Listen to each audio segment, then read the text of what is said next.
Hey, so this is going to be a bit of a long one, and it's going to be in English, and it's going to be my last English one for a while, but I think it's about time I made a video where I talk a little bit about the earthquake. So yeah, here it is, everything you want to know about what's been going on in Tokyo.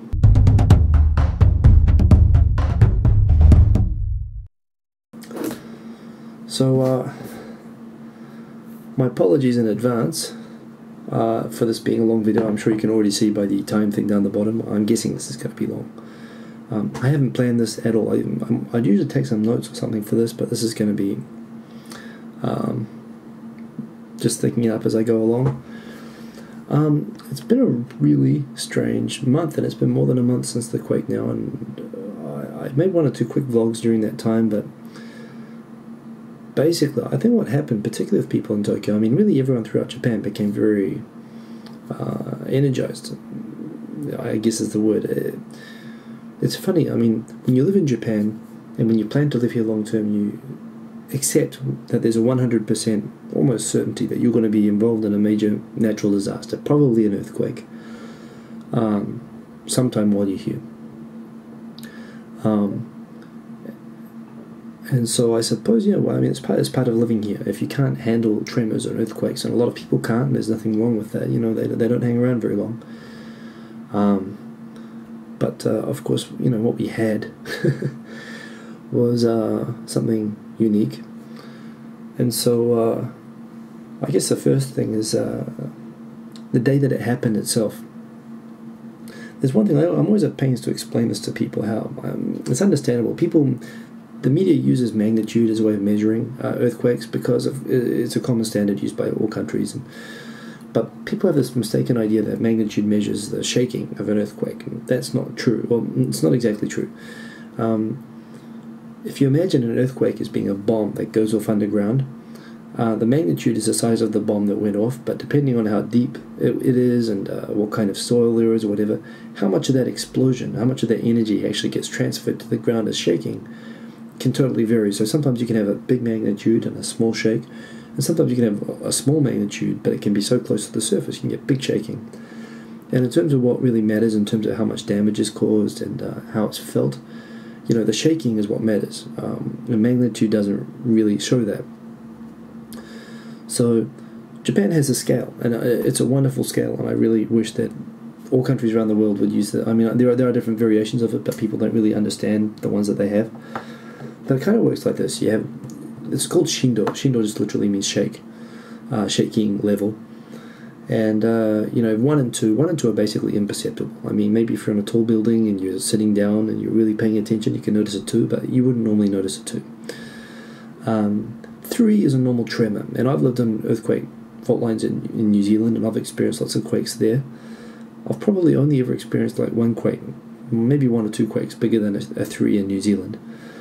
A 3 is a tremor. You know, it's a little bit exciting. The house rattles a little bit. You don't ever really feel like you're in danger. In Tokyo, you probably feel a 3 about once a month, if that.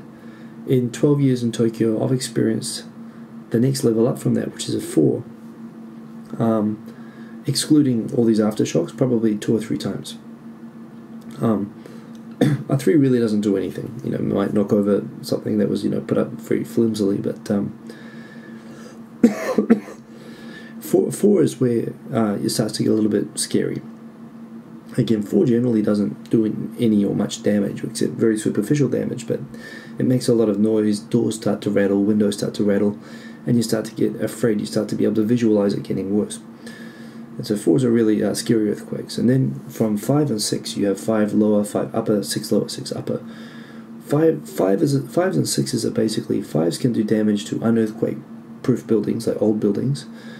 So 5 lower, you'd expect stuff to be knocked off the shelves at convenience stores. And you'd expect old houses to suffer some sort of damage.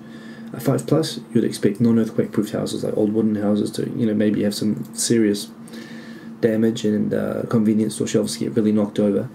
That's what we had in Tokyo during this quake. And as you went further north, you had some 6 lowers, which is where you start getting, you know, minor damage to even earthquake-proof places, and serious damage to things like, you know, trains will stop, gas will stop, power will stop once you start getting into 6.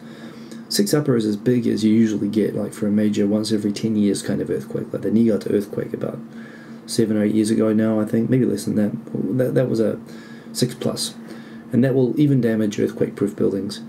You'll be safe inside them generally, but there'll be some damage caused, and power cuts, tsunami risk, all that kind of stuff.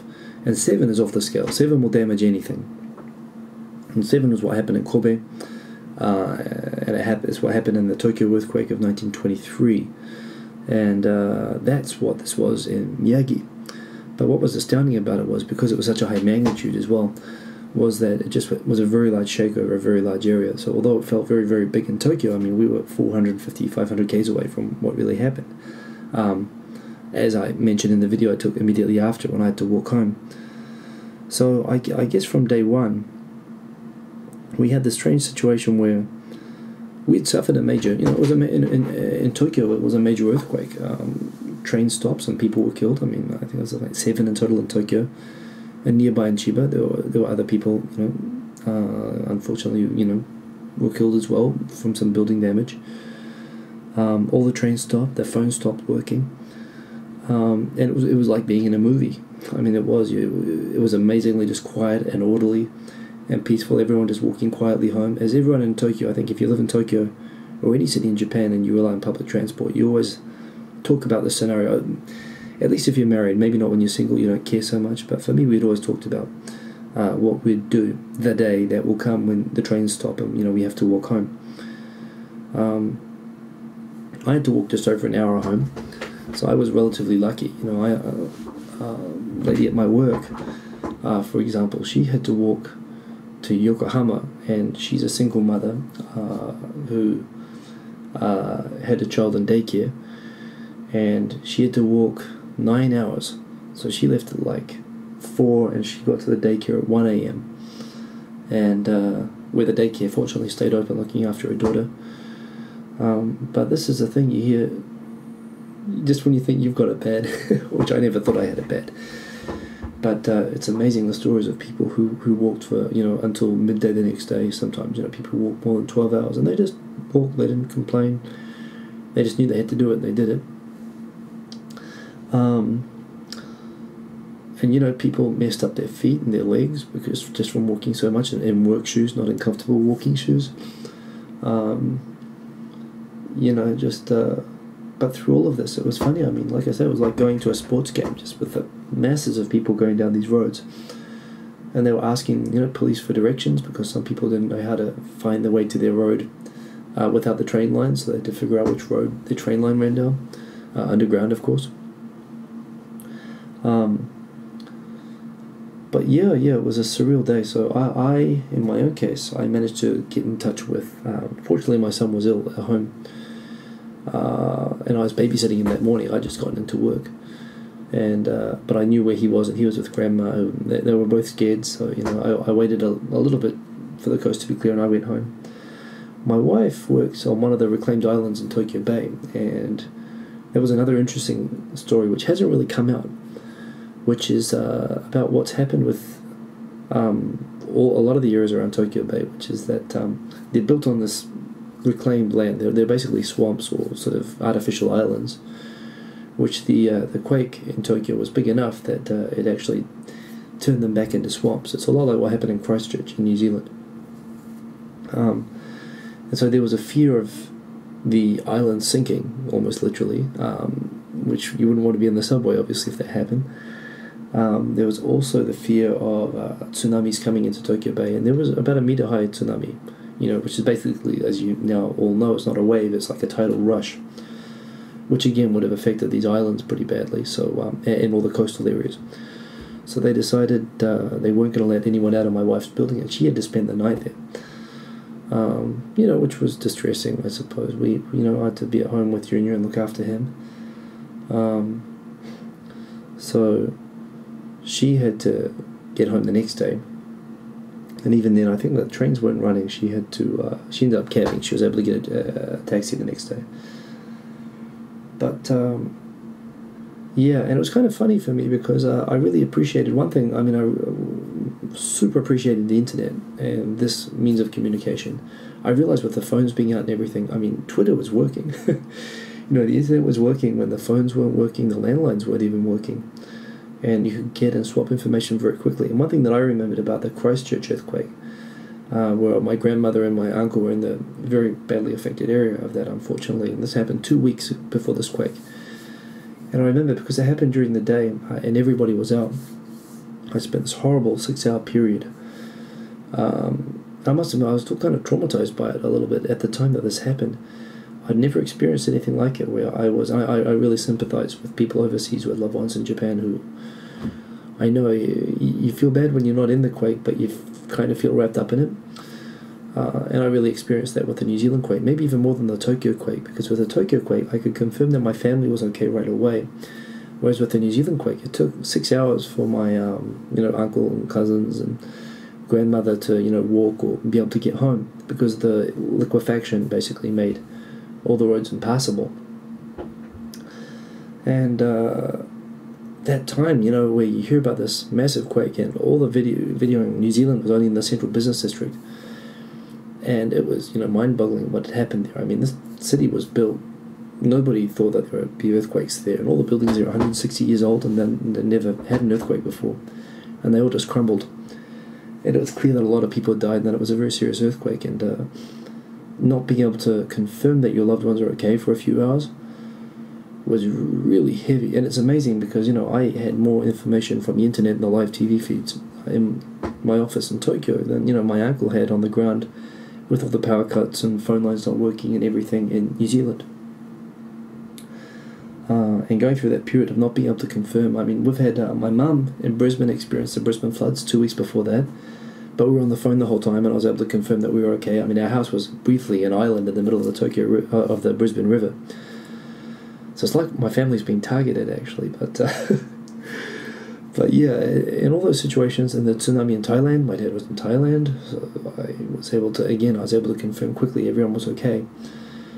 But this time at Christchurch, it took 6 hours for me to confirm my loved ones were okay. And I appreciate that while that happens, you're in this horrible panic, and when you're looking at normal mass media news, which I think in Christchurch, the mass media was, they were just there, they were wrapped up in it, they were actually, very much the victims of the quake as well.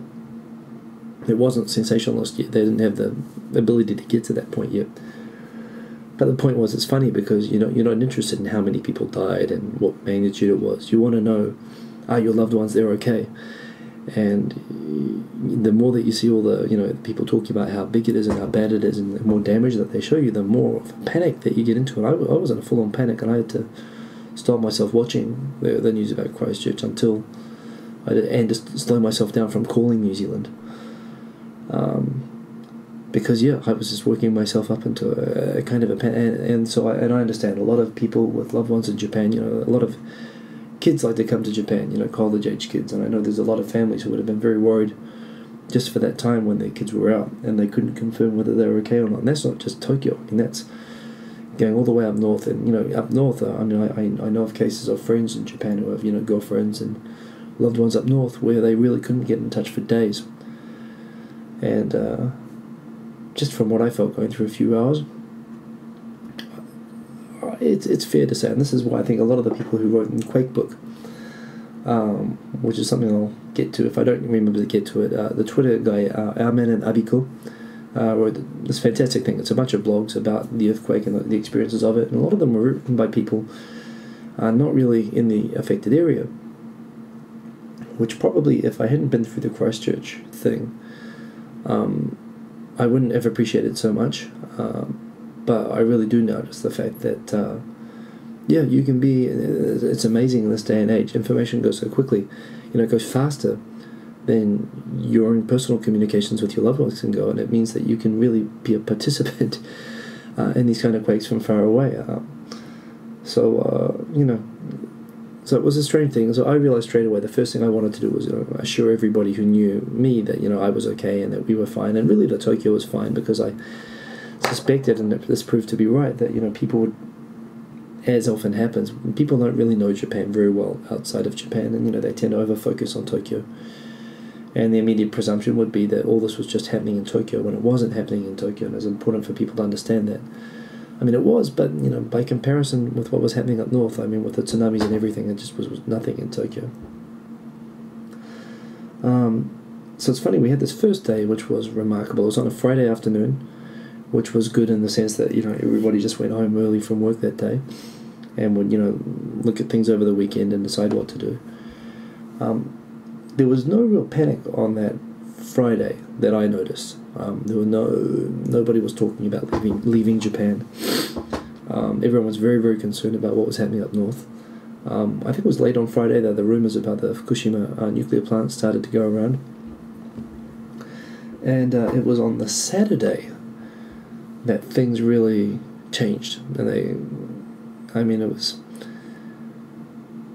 Yeah, so on Saturday what happened was, this is well published now, is that, you know, 6:30 p.m, basically after these news stories started going around that there had been an accident, that the tsunami had damaged one of the nuclear plants. Prime Minister did a press conference at 6:30 p.m. And how shall I put this? The thing about Naoto Kan, the Prime Minister, is he's probably a nice guy, but he's not a very good politician in the sense that a good politician understands the weight of their words and understands that sometimes, you know, it's better not to be too honest about your own feelings about things. You have to think about, you know, acting like a leader. The problem is he thinks it out loud a little bit too much sometimes. And so this is why he got on and he said, you know, we don't know that there wasn't a meltdown at the nuclear power plant. So everybody heard that and said, and this is what happened, this is how it got picked up on the foreign media, often more than 24 hours later. The Prime Minister said that there was a meltdown at Fukushima. And that's not exactly what he said. He was just trying to cover all his bases and say, you know, we don't know anything yet and we can't rule anything out, including that.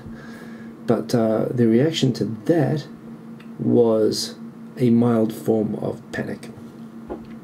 And before he made that speech, I said to my wife, I think, look, we had a good stock of water, as everyone should have. If you're living anywhere in Japan, you should always have an emergency stock of water of about 2 weeks of water.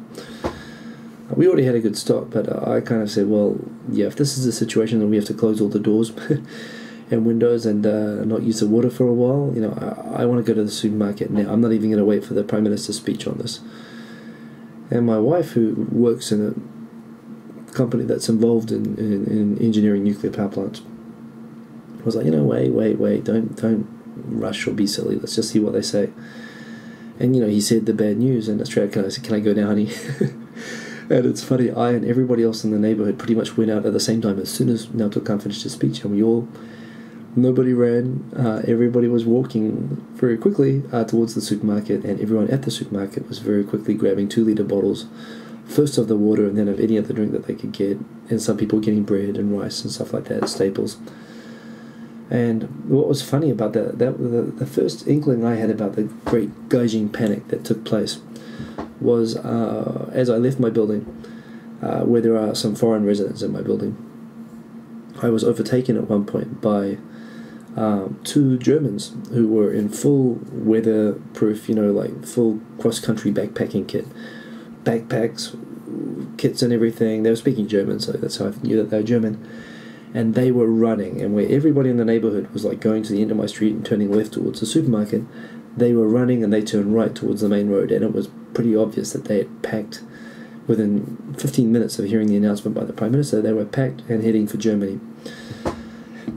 And I kind of thought, well, you know, they overreacted a little, but, you know, I mean, I guess there is a situation with foreigners in Japan.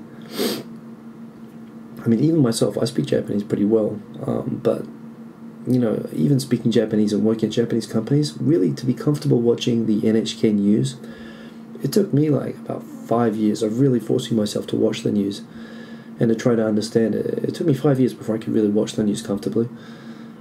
So if you can't really speak Japanese, or even if you speak Japanese, but, you know, you haven't been here that long, you know, it's really hard to rely on Japanese information sources for news.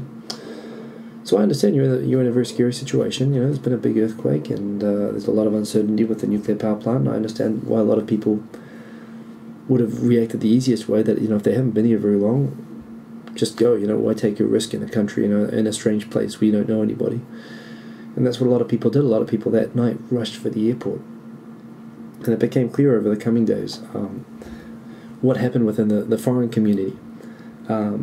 Well, two things started to go haywire from that Saturday night, from that Saturday after the earthquake. The first thing was the kind of shock of panic that went through the foreign community, and the second thing was the news reporting, which after only one day of really covering the tsunami stuff and people just flying and arriving in, the story very much changed from being about the tsunami, which has killed tens of thousands of people, and the earthquake, of course.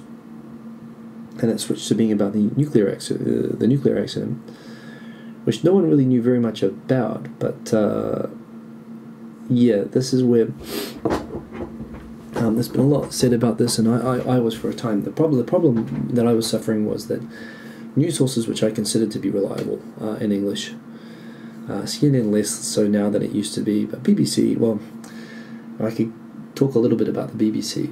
The BBC's always been very amateurish when it comes to Japan. They don't send people who know about Japan here, and there are news agencies here who are very good journalists, who are very well informed, and they give good insight on Japan reporting. A lot of other news agencies prefer to send people who they consider to be good journalists and good writers, but who aren't familiar with Japan, and they send them here to cover the Japan that they think their people want to see, which is basically Japan coverage with all the biases and so on that a typical person of Britain or New Zealand or whatever would have. And living here and realizing how misunderstood Japan is, it annoys me intensely when news organizations take that route with reporting on Japan. And unfortunately, although BBC is very good in a lot of countries, that's what they do with Japan. And it happened, and it resulted in very poor coverage of this. And this is a situation where once you start talking nuclear accident and the uncertainty that goes along with that, it was important. One, there was of course the misunderstanding about distances. So I was at pains constantly to try to remind my family, who were starting to worry about me, about the distances involved, and that Tokyo, this wasn't happening in Tokyo. And the second thing is that 24 hours later, in Australia, a newsflash was reported on TV that the Prime Minister just announced that the reactor melted down. And I got an innocent phone call, like they've just announced it, turn on the TV, and of course I had the TV on all the time with the 24-hour NHK coverage. And after trying to figure out where this information came from, we realized it was from the original press conference 24 hours before. And I should add, 3 hours after the first one, the Cabinet Secretary, Edinol, who's been the press conference star of the Quake events ever since, he went and clarified that they confirmed, at least at that point, that they hadn't melted down. Of course, we now know over time that they did melt a little bit, and we're still not out of the woods, but at least it wasn't as bad as kind of speculated it might be. But before he could get that correction out, there was it took 24 hours in some cases for the news to be translated and mistranslated and interpreted and sensationalized and rebroadcast. And so I was, 1 or 2 days even afterwards, the initial news was still just starting to come back and bounce back to Japan. And I think with all the rattled relatives, the people rattled from the first day of the quake, now having this, and now basically hearing that Chernobyl was happening in Japan, there were a lot of very panicked families, and I think there were a lot of people in Japan, or foreigners in Japan, and we're a very small community. I should emphasize, foreigners make about 1 or 2%. We're about between 1 and 2 million foreigners in Japan out of 120 million people. Tokyo's a higher percentage than that, but still, these people are overwhelmingly Chinese, Korean, Brazilian. In terms of native English speaking, and if you take out the US military, and maybe if you include expats like Germans and French and so on, you're really talking a community of about 30 or 40,000 people. And I've lived in towns on that kind of scale. And, Tokyo's a small town if you're a foreigner. And it's fair to say, I think, that the vast majority of those, the average time that foreigners stay in Japan is 3 years. It's fair to say that the people who stay for that length of time probably don't speak great Japanese, and they probably can't watch NHK news. And so they rely on these foreign news sources, which also they trust more. And this was the other big thing, was, not only was the information that was bouncing back to Japan from overseas wrong, but it was being relayed by panicked relatives who were also saying, don't trust the Japanese government, don't trust the Japanese media, they're lying to you, escape now. And everybody, from here right down to Kyushu and Okinawa was getting bombarded with these same messages from worried, understandably worried family abroad, who were getting kind of poorly reported news. Now, there's another thing about the reporting that I should add before. I was for a long time angry at how incompetent a lot of the media reporting on this event was. There are a lot of very good correspondents who have, who are Japanese, or they've lived here a long time, and they understand things and they can explain things. There are people here who can provide, really good accounts of what's happening and explanations. And a lot of the news media, they because it was a lead story, there was this headline war, and they're trying to outdo each other, sensationalizing things. There is something to mitigate the reason that the foreign reporting was overall of such poor quality. I think the established reporters who were here before the Quake and all the way through were consistently good. I'm thinking of hirokotabuchi of the New York Times, tomokohosaka, and trying to think who else. The AP reporters, basically, who I follow on Twitter, and they're fantastic and they know what they're talking about. But it's the people who kind of fly in to cover this and to get the best and most shocking story. Part of the problem with Japan is that is the way that the press works. And there's plenty of, if you ever want to understand this, you should look up Kisha, K-I-S-H-A, Kisha Club, or press club system that Japan has. And broadly it divides the press establishment into three categories. First of all, you've got the Japanese institutional press, which is basically the main TV networks, the Yomiuri, Sankei, Mainichi, Asahi, the main newspapers, and they all participate in these press clubs, which is basically they're like little unions or little member clubs, where basically they're very cooperative and cozy with information sources within government or public entities. And they get this exclusivity for press conferences, which means that in exchange for this exclusivity, where they don't allow in tabloid magazines or other news sources, they're guaranteed to get good inside information. And there's this kind of quid pro quo that they'll get these they'll get good information, but they have to cooperate in terms of not releasing information that doesn't want to be released, because you don't want to get kicked out of the press club. So it works for censorship as well. And it makes life easier. It's a controlled way that government agencies and some semi-public agencies can release information. So it's very cozy. It's arguably kind of corrupt. It means that if you read a lot of news stories in different newspapers, word for word, they're almost exactly the same, because they just take down word for word what they're told. It also means that when scandals make the mainstream press in Japan, more often than not, the scandals are released on purpose by the people who run the Kisha clubs, because they wouldn't run the scandals in a way that would piss off the information sources. So it just means that there's a big element of kabuki to a lot of these political and society sort of scandals that happen in Japan when they break into the mainstream press, because they don't run stories that that they think they might get sanctioned for running. So anyway, there's those guys. And those are the insiders. And then you've got the outsiders. And the outsiders you can divide into two groups, with the weekly magazines, which are basically the tabloids in Japan. The tabloids are the scumbag journalist genre. Fun. They make up a lot of the stuff that they write. They also do a lot of the best investigative journalism, because they're very much in the kill what you eat what you kill world of journalism in Japan. But a lot of the urban myths about Japan have been generated by stories that were just made up by Japanese weekly magazines, and unfortunately translated by certain people. But but yeah, you have this kind of wild and crazy, uncensored, laissez-faire tabloid world, which kind of balances out, the institutional information control that happens through the mainstream media. And then you have the foreign press, and the foreign press is kind of mainstream, but it's not allowed into these press conferences, which are controlled by Keisha Club. And as a result of that, it means that the foreign press in Japan, although there's a foreign press correspondence club, and occasionally, government will do special briefings for foreign media, they have to often behave and gather stories a lot like the same way that the weeklies, that the tabloids in Japan do, because they're not given the information directly. So for me, I'm watching NHK 24 hours a day, and a lot of the factual mistakes that are getting reported in foreign press, I'm thinking you just get a Japanese speaker to watch NHK, and you can just relay it off that. Because they're providing, good, up-to-date information. Although there were some people questioning the reliability of that information, I think by about the third day of the crisis, unlike previous crises under the LDP, where, for example, Tokaimura stands out, where for 2 or 3 days they said, there's no problem, nobody has to worry, and then after that they said, well, actually, okay, there was a lot of radiation, we didn't tell you about it, you do need to evacuate, and you probably all are sick.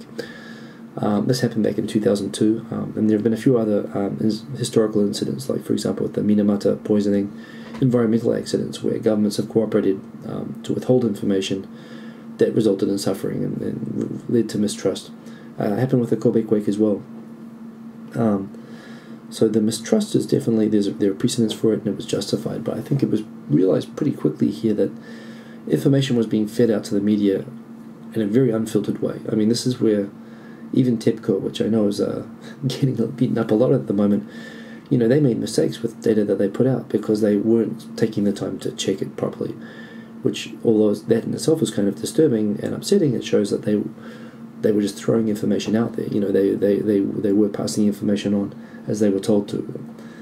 Not with everything, of course. A lot of things have come out after the time about how they, tried to save the reactors at first and so on, things like that. But in terms of the actual stuff like radiation levels, and in terms of, that kind of information's been fairly well forthcoming.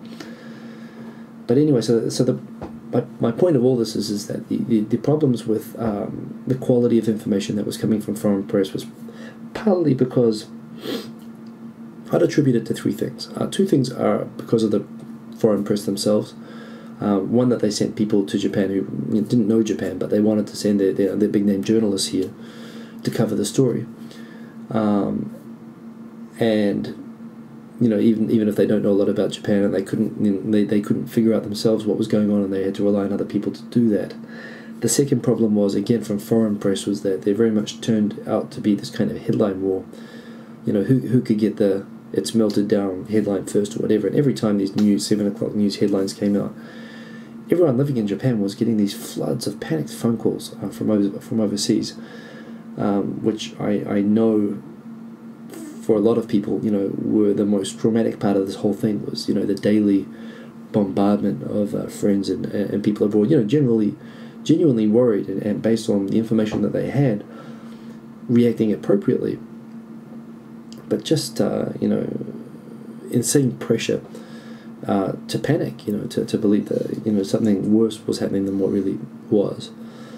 But the third factor, and this mitigates the foreign press to some extent, is the fact that the Japanese government wasn't including foreign press in its briefings, and so it's understandable that they just go and grab information wherever they get it, and they misreport stuff and whatever. They're not being given the good information. They can go turn on NHK and translate that, but that's not them doing their jobs. They're here to get the story themselves. And so, the exclusion of the foreign press, and this went on for a long time, and the Japanese government acknowledged itself that a lot of the misinformation about the quake that had gone overseas, and that it caused this full-scale panic in the foreign community here, was partly their responsibility. It was because they hadn't made sure that they didn't care, and typically the Japanese government, and people don't care what's reported about them abroad, which is why people can get away with, writing all sorts of crap about Japan and not really, getting in trouble for it the way that you would if you misreported, for example, about America or Britain or whatever, where, lots of people would catch you and slam you for it. It took weeks for that to be addressed here. So there was that, and that caused a panic, but at least there was still information within Japan that, people could balance against that. The other big thing which really, again, caused me a lot of frustration was the way that certain governments reacted. One thing was, like when I'm getting this panicked misinformation from abroad back, I could tell them what NHK was saying, but if they don't trust that, then I could tell them what the New Zealand Embassy and the US Embassy and Australian Embassy and British Embassy, I'd use those four. I could tell them what they were saying. I could check the travel advisories, and fortunately I'd say that those Anglo, English-speaking country governments took a very thoughtful approach. They took it cautious, they were very analytical. They sent their own experts to do their own assessments of the nuclear risk, of the earthquake risk, where people should evacuate from, to whether you need to leave or not. And they provide very good, detailed, independent assessments that were cooperative with Japanese government authorities, but also self-verified. That meant that those U.S. ambassador, the U.S. homepage provided very good information, and this provided at least a kind of a solid reference point for judging, the kind of tabloidish information that was unfortunately being generated through very reputable news sources. However, there were, particularly the European governments, and specifically Germany and France, unfortunately, those governments reacted like tabloid journalists, pretty much. They said panic, and they said leave, and they said leave pretty much for all over Japan, and they did. People panicked and they left. And I'm involved with, a lot of French people. I play rugby for a French rugby team. And, the people didn't only leave, but they were sending messages back. I mean, they looked at people who stayed in Tokyo as being like, Jews staying in Poland as the Nazis were coming in, waiting for the Holocaust, saying, oh, you idiots leaving. They really thought they were trying to save our lives by, causing us to panic and leave. That was, man, those mails were terrible. And again, they were well-intentioned, and so it's difficult to slam people in that situation. Like you want to, because they're causing you a lot of stress and a lot of frustration, but they're well-intentioned. So, in the end of the day, all I could really do was ask people to respect, our intelligence. And I would respect if they want to leave. I mean, if you're going to panic, I'd prefer that you left. But at the same time, please don't spread, your panic here. And I think it's great, it's to France's credit that Sarkozy came in person to Tokyo. He didn't do it in Osaka. And that they sent, is it Aviva, the nuclear company, experts came here. And they've been very proactive in helping with Fukushima. The French government's been doing a lot of good things here, but the way that the impact of the panic that they caused here in Tokyo was really damaging. Psychologically, not just to the French people here who were, traumatized. And not everyone left. I've got a lot of good French friends who stayed. But, a lot of people left based on the information from the embassy, which is, where people look for assurance and good information. And the Germans as well, of course. I mean, I feel more sympathy for the Germans because, they've lived with Chernobyl before, and, which they were closer to and affected by. And, of course, they grew up with this, horror propaganda, of course, about, well, not propaganda, they knew if there was a nuclear Cold War that they were going to be the nuclear, playground.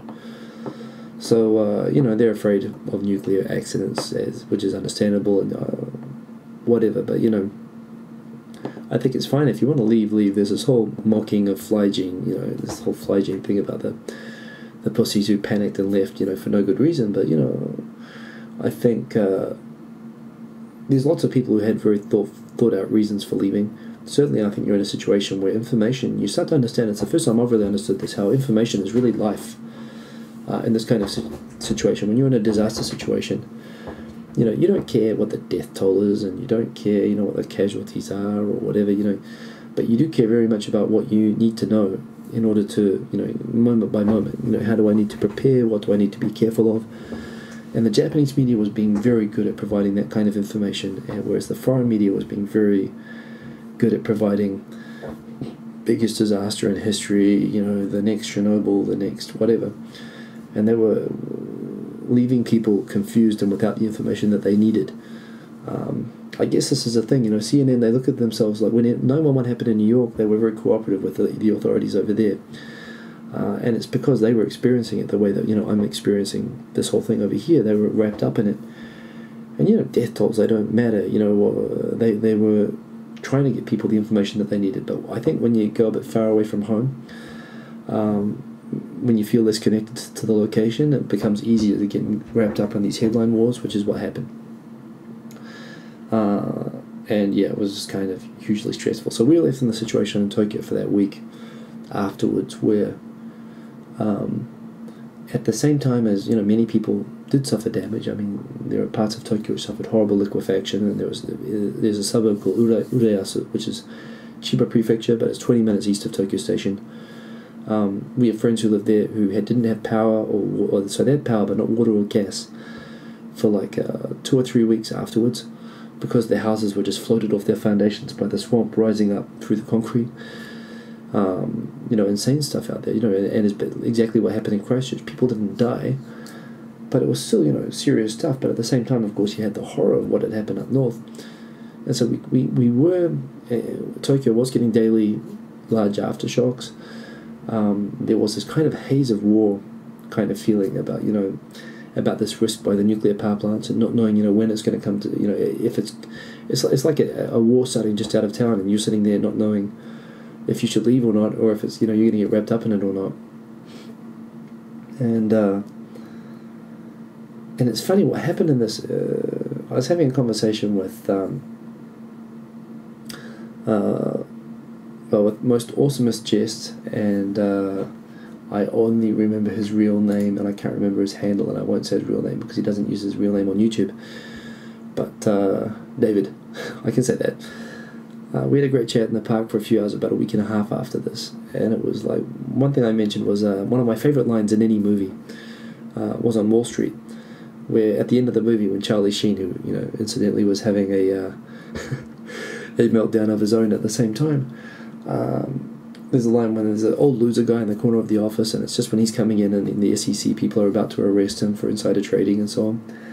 The old fella comes up to him and he says, you know, when you look into the abyss, that's where you see your true character, and that's what stops you falling into the abyss. But I love that line about seeing your true character when you fall into the abyss, you know, when you look into the abyss, when you're facing a crisis, that's when your real instincts come out. And throughout that week, you know, I think it was interesting, just the quake itself. In my office, shelves collapsed on desks, you know, people could have been quite badly hurt, people were lucky. But it was funny how people react differently. You know, some people went under their desks, some put their helmets on. I admit, for me, my instinct was to go and open up my door. I didn't want the door to get jammed and to be stuck in my work. I wanted to be able to get out. And probably, I actually did grab my Zacti, and I shot some very, very bad video that was unusable. I thought straight away this is done when I put it down again. But that was my, you know, instinct at the time. Was I walked around and checked everyone was okay, you know, and it was kind of see what was going on. In my building on the 30th floor, it was like being on a boat. You know, it was made to shake during earthquakes. But as well, the funny thing was, in this week that happened afterwards, and this is something which I never anticipated or I never understood happens with these disasters, is that everybody feels incredibly compelled to start helping. Or at least you become very energetic, and this is kind of what happens. Is you know, people. It's this natural thing, I guess, we have built into us. It's an adrenaline kick which causes people just to help out with the relief thing straight away, who are in the affected areas. And for the people who are more far away, as it's the case for the people in Osaka or Fukuoka who didn't really get an earthquake, or they just got they got the main one, but you know, they didn't really get affected by it directly. It was great. There was Ciaela. She started this Partners for Japan channel on YouTube, and all these people started these little projects for trying to, you know, raise money for donations for sending to the people up north. And all the YouTubers out, you know, throughout Japan kind of started doing all these, became very energetic doing these kinds of things, and I was supportive of that. But it was funny, I think it was noticeable that a lot of people in Tokyo really didn't get into those sorts of things. And I think it's hard to explain why. It's not that the thing for us is that we were, as hard as we were trying to say that there's nothing going on here and it's all fine, that in itself was very exhausting. And for me, what I was doing was, because I was getting so much misinformation coming from my friends and family, was I was sitting in front of NHK all day. So whenever I get Junior to bed at night, which because he wasn't well was late at night, I would sacrifice a few hours sleep to write up these blogs, which almost every day, just summarising what had happened every day. in a verifiable way. So that was information I could use for my own sake, for making judgments about how to look after my family and for assuring my own family. And I'm very lucky as well that my family trusts my judgment, which I know a lot of other people who didn't have that. And so they were getting a very hard time from their families. But, although I'd get panicked phone calls, when I would say, this is the situation, whatever, my mum and my dad, I think they respect my intelligence to figure these things out, which made it a lot easier on me. But of course, rather than spending hours every day on the telephone explaining this stuff, I realized the most efficient thing for me to do was to write blogs, which isn't something I've really done very much before. I don't write very much as I enjoy writing. So I started doing this every day, and that kind of took up a lot, between looking after my son who had a rotavirus, which is the ugly sister of a norovirus. It's a really nasty version of the flu, which I ended up picking up myself. So I was stuck at home anyway, and I kind of used all my free energy on that. That was my little energy focus thing, and that was kind of how I contributed. And within that, I put a lot of information about how to contribute directly and through donations and so on to the relief effort. Very happy to help a really nice guy from Kuwait who flew into Japan. And he's a rescue worker, and he wanted to hook up with the rescue team here and do work here. And I was able to help him in small ways, just get him information and help him hook up with people here. Satisfying to be able to help people, do that and feel like I'm participating. But really, between trying to be an accurate source of information myself for my own loved ones. And it was great, actually. It was when I talk about how people show their true sort of characters, one thing about Twitter, the value of Twitter, just exploded for me during that time. It just really shone through. I really discovered a lot of people who I knew were out there, but I never really paid much attention to. But when there's so much bad information going around, it really showed the value of Twitter in terms of hooking up with people who really, do know about a certain location and are reliable about providing good, balanced information. And this is where there's the Mutant Frog blog. There were a lot of people who again, when you could see their true kind of colours coming out, there were some people who were very energetic and into pulling all kinds of good and speculative information about the Quakes, which wasn't what I wanted or what I wanted to share with people. But there were people who were very good at focusing on getting the best information for people affected by the Quake out. And it really changed the way I looked at a lot of people on Twitter. I discovered a lot of fantastic new people to follow. And it was nice through that process. I got a lot of people following my blog, and I got messages of appreciation on my blog, which I really only wrote for my own mental sanity and for looking after my own family. But it's funny, these people, so you start finding out who are the people who keep a cool head and, who go to the trouble to look for the best information, who are the people who are sitting there trying to get attention and be involved in this whole thing.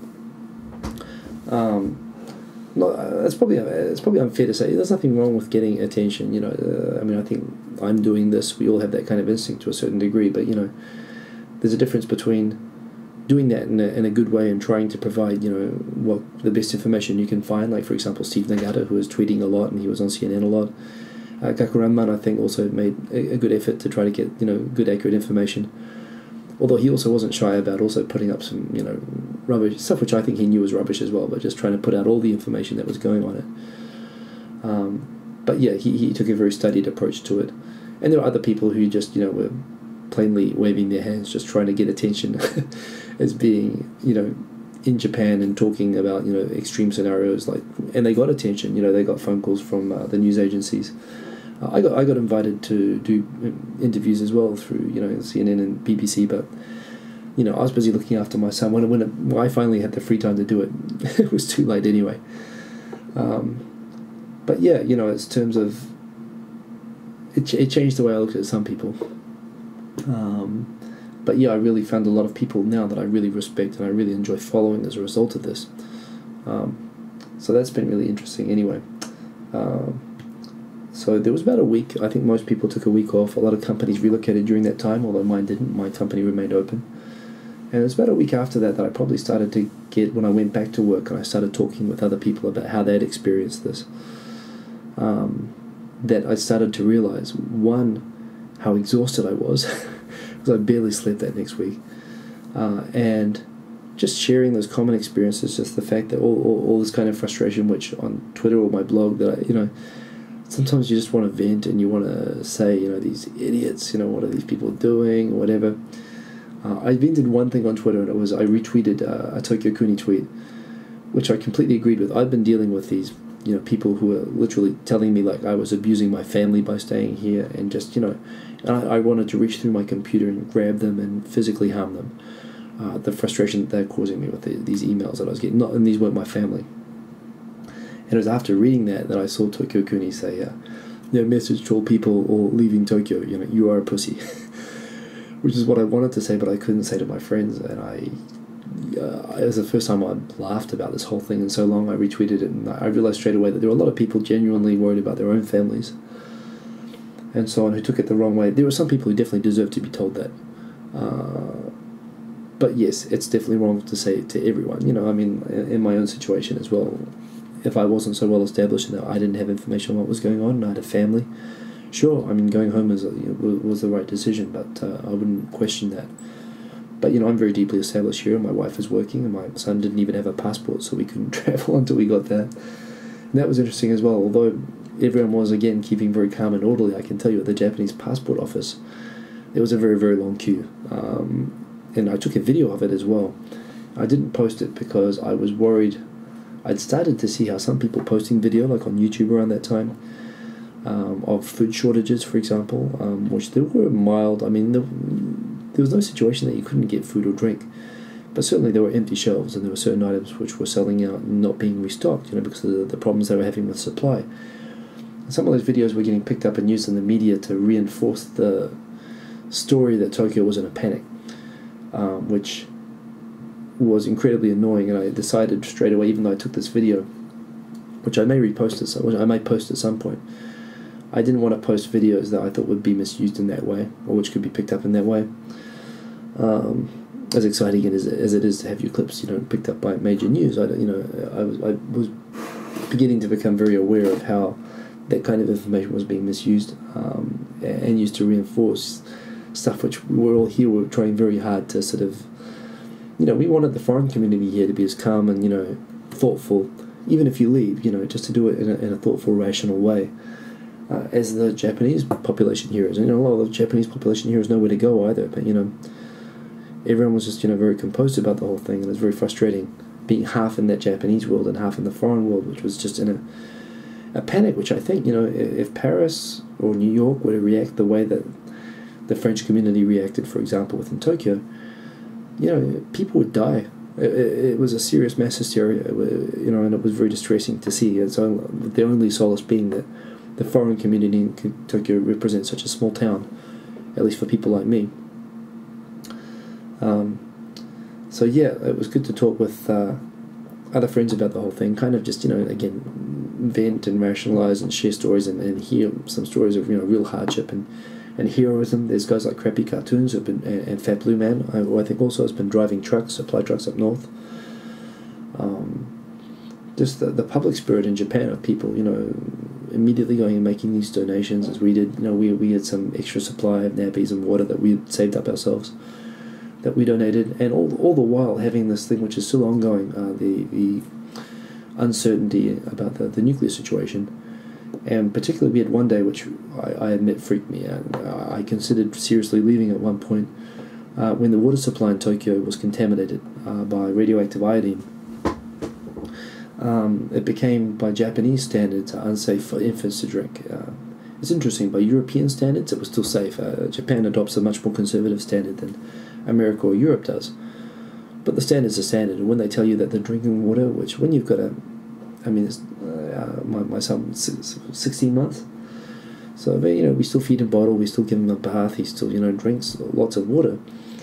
When you're told that the water's potentially going to give him thyroid cancer, and the idea that you're responsible for his health for the rest of his life, and it's if there's any kind of risk to that. My own, I really wouldn't care. If I was single, I wouldn't think twice even about the water supply going bad. It's easy, you just don't drink the water. But when you got a kid, a young kid who you got to worry about, yeah, that was very worrying. And I was worried that it was groundwater contamination, which I presume would last a long time. Somehow the water supply got back to normal, like in 2 days. but we still don't really trust it. You know, we have cut down on how much tap water we use, although it's unavoidable that you have to use it. But yeah, there was a time around then that I was thinking, you know, okay, if we have a long-term situation where the water's not drinkable or safe for infants, then we have to think about, because also for my wife and I feel, you know, leaving long-term, that's really for my wife in particular, that's a situation that she'd have to give up her job. So, yeah, you know, it's something that weighed very heavily on us, and we thought a lot about it. And it's funny as well, if it was like for something which would get better in 2 or 3 weeks, we might have taken the vacation for that time. But from what we understand at the moment, the situation with the you know, with the nuclear plant is that it's going to keep getting bad, staying bad for months ahead now, you know, like 5 or 6 months. And so it's more, we have to kind of adjust how we evaluate it in that case. And in our case, you know, it's not good, and we have to watch. I'm worried about the rainy season because the water went bad when it rained before. So when we have a month of rain, that worries me a lot. We'll have to wait and see. There's also the threat of power cuts, which again, when you're single, you don't need power. I've not paid power bills and had power cut off to my house, you know, when I was single, and, you know, you're fine. You just go out, you know, you pay your bill, fix it up, you know, you go out, you can survive. But when you've got a kid who's on a routine, you know, not being able to have hot water or power at certain times of day is going to be a major inconvenience. So I'm very lucky that I'm not in the blackout zone at the moment, but it's going to happen in summer. And the Tokyo summer is so intensely hot, having to deal with the heat without air conditioning at times, it's going to be really harsh. I'm not looking forward to that. So, you know, it's a long, hard road ahead here. And I should just also say again, I feel guilty every time I remember I'm talking about my own situation, the situation in Tokyo, and not the situation up north, but that's what the purpose of this is. You know, I mean, I'd like to, if I was single, I think I'd be more involved up north, but, you know, obviously I've got a lot to look after here, not least of which I have responsibilities to keep doing my job and looking after my family, and constantly keeping on top and trying to keep the best information, obviously, to, you know, I mean, there is this thing about sometimes people ask, even foreigners ask, you know, when are you going home? Do you ever go home? You know, and it's one of those things for me. I've lived here 12 years. You know, I've lived in New Zealand for a total of 13 years. So, you know, I've nearly lived longer in Japan than anywhere else. So Tokyo is absolutely, and I've moved house 37 times because my dad was in the military. So, you know, Tokyo is absolutely my home. I've never lived in any city longer than this. So this really is, you know, this is like someone in New York leaving America after 9/11. I mean, I wouldn't say that I feel Japanese, but I definitely feel like, you know, like this city is my home. And it's not that I feel like I have an obligation to stay here. It's just simply that, you know, my entire life is here, and, you know, it's a harder decision for people. I mean, just like there are a lot of people who, you know, if you just arrived in New York, you know, a month before 9/11, you might have left. But, you know, if you lived in New York for 10 years or 12 years, you know, a lot of those people wanted to stay, and they felt bad, and they wanted to help out and do what they could, and that's very much the situation that I'm in, and a lot of YouTubers here are in. Even YouTubers who have only been here a couple of years, actually, there are a lot who feel like that.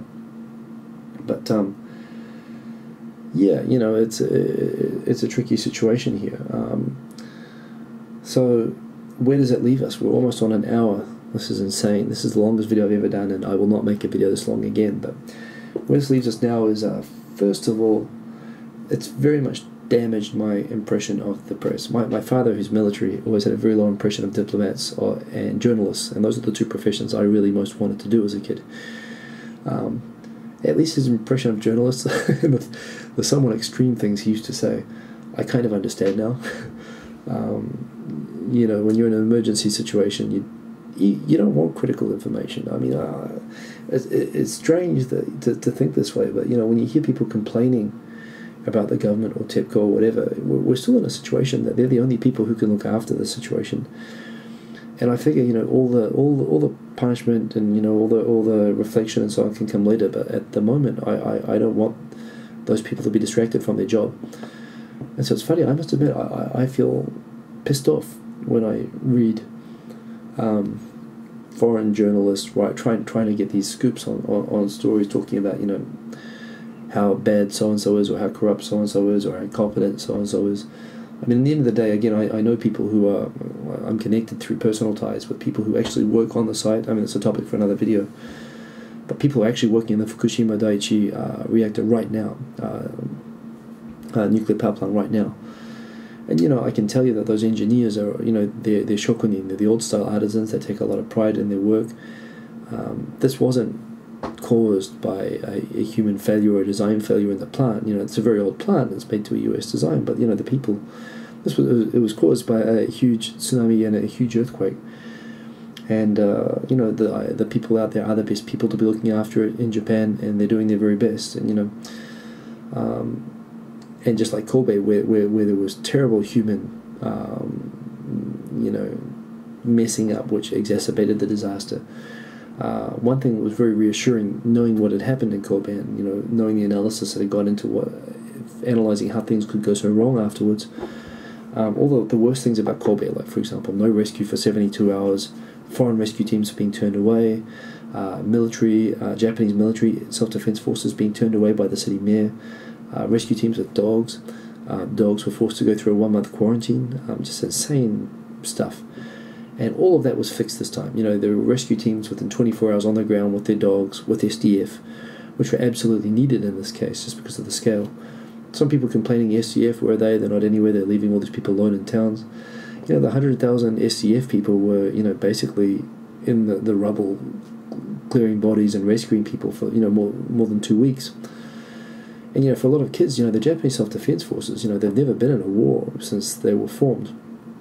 They don't expect to be dealing with, dead people. And they've had to pick up tens of thousands of dead people. And these are kids who have, joined pretty much to go and get their, their university fees paid for, or because they're in other jobs. So, it's been... A lot of people have been thrown into very difficult situations. And I think that, they've all been, to my mind, heroes, the way that they've reacted. I think the earthquake response was very, very good. People, again, they've talked about how quickly the roads were rebuilt, and there's some frustration that the roads were kept closed for a time, for too long. And again, maybe that'll prove to be true, and if there is, there'll be analysis of that. Again, the next quake, I hope, in the same way that the Kobe mistakes were learned, I think they'll be learned. But the nuclear thing is entirely new, of course. I've talked about this on my blog, how there is another very earthquake at risk plant called Hamaoka in Shizuoka, which is on the fault line of the most dangerous fault line in Japan at the moment. And there's a risk that, at any time there could be another quake down there, which could cause another Fukushima to happen 150 kilometers south of Tokyo, which would be very upsetting. And although I'm not I'm a Kiwi, but and we're a very anti-nuclear country, but I was raised in a very right-wing military house. And, I'm not against nuclear power per se, so long as it's, done properly and safely and up to scratch. But, this is a plant which we know with 100% certainty almost is going to, probably go through the same thing. And I think they really need to reconsider foolish power plant construction. And this is one thing as well. I did a blog, which, even if I say so myself, I think was quite good. It was a good summary because I've worked in renewable energy before, and I kind of understand how power works in Japan. We're not having the blackouts because of the lack of nuclear power, although that's what TEPCO is saying, and that's because they want to keep their nuclear power and they're trying to reinforce how important it is. But we're actually having it because of the immense damage done over a wide area to thermal, which is petrol, gasoline, coal, those kind of power stations. Those are what Japan relies on, although they don't like to advertise that fact because all that fuel has to be imported, and it makes Japan incredibly vulnerable. But anyway, so yeah, I've lost a lot of trust and respect for a lot of news sources. At the same time, I've discovered some fantastic people to follow, who I will put in the information below. I love Twitter as a result of all this, and I love a lot of the people who I have learned to follow from that, and a lot of the interactions that I've had through that. Again, it's taught me a lot about myself and how I react in these situations, and about other people, and and we're still coping, and we're going to be coping for a long time. And the important thing is that I think people here are very alert and very switched on. I think there's a lot of people who are also really fatigued and exhausted from this, and this is what I really want people to understand now. I think there are people who are upset with Tokyo people not being involved in some of the collabs and some of the videos, and haven't been making videos lately. I know that wasn't very well understood, I think, from a lot of people outside of Tokyo who are arranging these things. My request to those people, try to understand a little bit. Again, we're not Sendai, we're not in the disaster area, but we are kind of we are getting shakes every day, and there are a lot of people who are still very occupied with all the things that are going on, and who are very fatigued from all the things that they've been doing. And this applies to people outside of Tokyo, and further south and as well. And it of course happens to the people up north who, are just dead on their feet right now. And this is where a long-term effort of volunteers from the rest of the country and overseas is going to be really important for sustaining the people up there. I'll put actually in the other links I'll put underneath this. I'll put links which I keep putting on my blog, just about information about how you can donate, good volunteer agencies and so on. There's another thing is that a lot of people are not coming to Japan because they're afraid or they think it's the wrong time. I think now is a really important time to come to Japan. If you really want to understand Japan in the best sort of way in many ways, I think it's a good time to come and see Japan. And if you have the energy to come and really help and make a difference, volunteering for the people, there's still a lot of help needed. And life goes on, my life is slowly getting back to normal. I've got a blog which I took with Sachiko just before about housing. We did this great big kind of life, talking about life blog, which again was quite long, which I will post after this, which I've been meaning to post, but I wanted to get this video out of the way first. Yeah, I mean, again, I'm good, we're all good, and I think, I've discovered a few things out of all of this. I've discovered that I quite enjoy blogging, so I've enjoyed writing, and I want to keep doing some more of that, and I've enjoyed reading a lot of people and connecting with a lot of people, and yeah, there's a lot I think it's reaffirmed in many ways my belief in human nature generally, and just the instincts that we have to be generous and to help one another and to be calm in emergencies, and my love for this country, even being a part of it and acting the same as everybody else. It's so great. I'll talk about this in 1 minute, and this will be the last thing I talk about. When I was flatting in New Zealand, I remember when I first started living on my own, there was a huge shock to me to learn that I couldn't trust other people. When you share a flat with other students, you put orange juice in the refrigerator, or you put some chocolates in there that disappear. You have a party, your CDs get taken, they go missing, or whatever. You learn not to trust people. Even though I would never do any of those things myself, I wouldn't take other people's stuff, and I wasn't raised that way, and I don't think that way.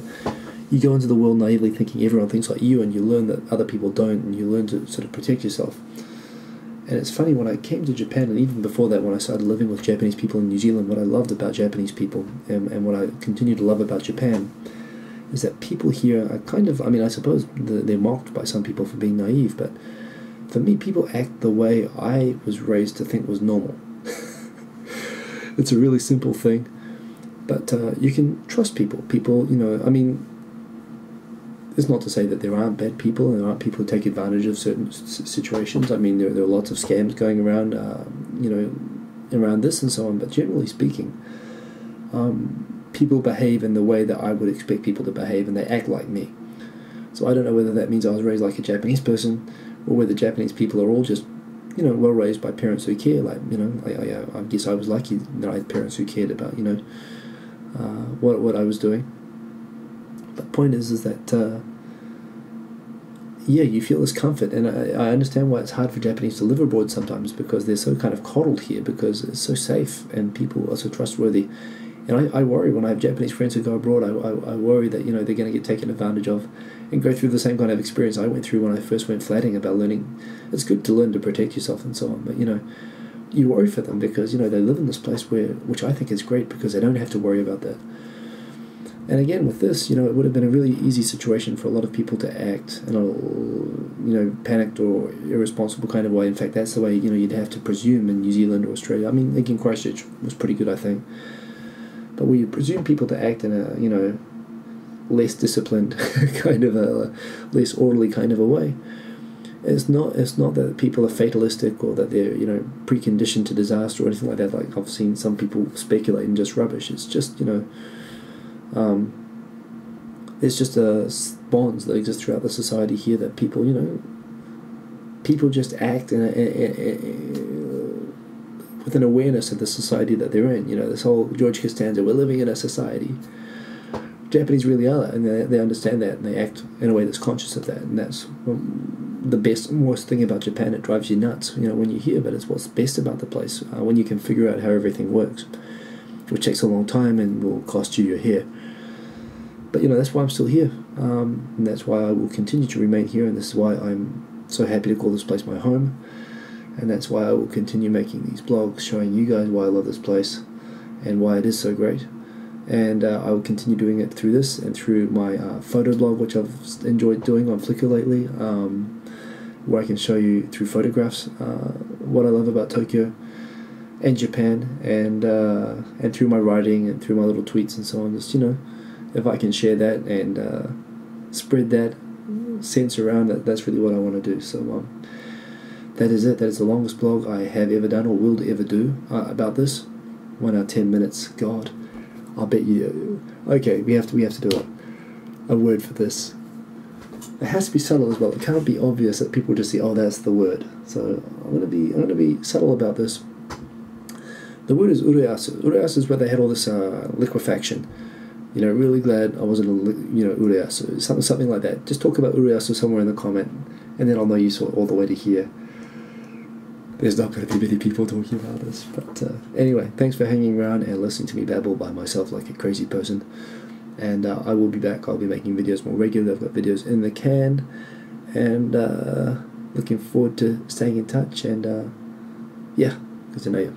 So thanks. Peace.